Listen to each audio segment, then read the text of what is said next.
Ich heiße Wolfgang Heinrich, ich habe Elektrotechnik studiert. Ich leite am Ferdinand-Braun-Institut die Abteilung Mikrowellentechnik. Ich bin gleichzeitig Professor an der Technischen Universität Berlin, vertrete da das Fachgebiet Höchstfrequenztechnologien.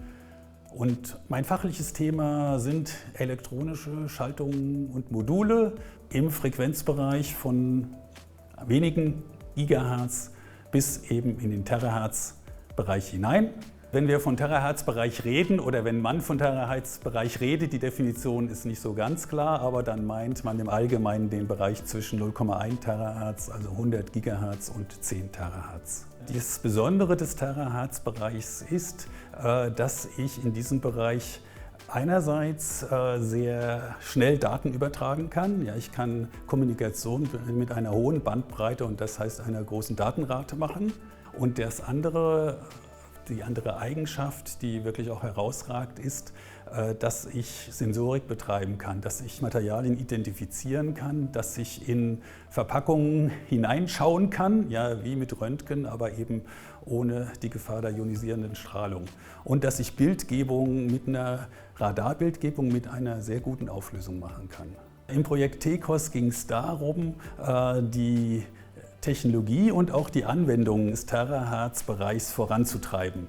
Dieser Terahertz-Bereich zeichnet sich dadurch aus, dass er zwischen dem liegt, was die Elektronik realisieren kann und dem, was die Photonik realisieren kann. Ja, er ist genau in dieser Zwischenwelt zu Hause und deshalb hat er einerseits diese gerade schon erwähnten Eigenschaften, aber das Problem ist, es fehlen einfach die Bauelemente und die Komponenten, die es erlauben, diese Eigenschaften zu realisieren, zu nutzen in der Anwendung.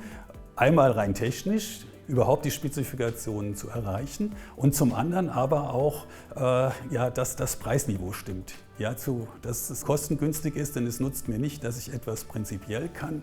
Ich muss es auch zu einem angemessenen Preis können. Das ist das, was wir aus der Entwicklung der Funktelefone gelernt haben.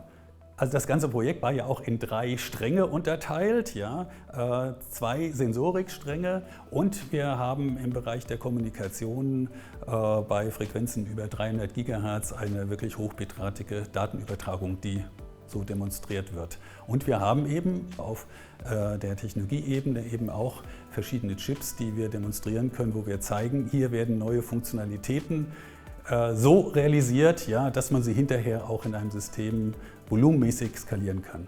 Einer dieser Entwicklungsstränge in TECOS ist, dass wir uns mit der Heterointegration beschäftigen. Heterointegration heißt, dass ich verschiedene Technologien miteinander vereine, dass es eigentlich nahtlos ist. Gerade wenn wir in die Grenzbereiche gehen, wie in unserem Fall jetzt die sehr hohen Frequenzen in der Elektronik. Dann ist es so, dass die Siliziumtechnologien an ihre Grenzen kommen. Und das sind im Wesentlichen 3 Parameter. Das ist zum einen die verfügbare Ausgangsleistung, was sich meistens übersetzt im System in Reichweite. Das ist der Wirkungsgrad, das ist Energieverbrauch, ja, mit allem, was damit zusammenhängt. Und das ist das Rauschen der Eingangsstufe. Das hat was mit Genauigkeit und Auflösung im System nachher zu tun.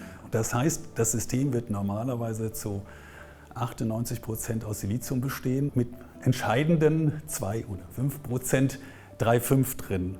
Wir haben ja in der FND den Vorteil, dass wir sowohl auf der Siliziumseite, gerade im Fall Silizium-Germanium, wie CMOS, eine Fab haben am IHP in Frankfurt-Oder. Und wir haben auch auf der 3,5-Seite, ist in dem Fall Indiumphosphid, Galliumarsenid, haben wir auch 2 Institute, das IAF und das FBH. Und das ist das, was gebraucht wird, ja, wenn ich jetzt die Hardware in dem Terahertz-Bereich wirklich weiterentwickeln will. Denn das ist der eigentliche Bottleneck dabei und das Sinn des Projektes TECOS ist auch zu zeigen, dass ich diese Hardware weiterentwickeln kann und dass ich damit Anwendungen ermöglichen kann. Damit decken wir also alle die verschiedenen Portfoliobereiche hier ab und das ist ja auch wichtig, weil wenn ich etwas entwickle, muss ich erstmal von der Breite starten, um nachher identifizieren zu können, was taugt letztendlich.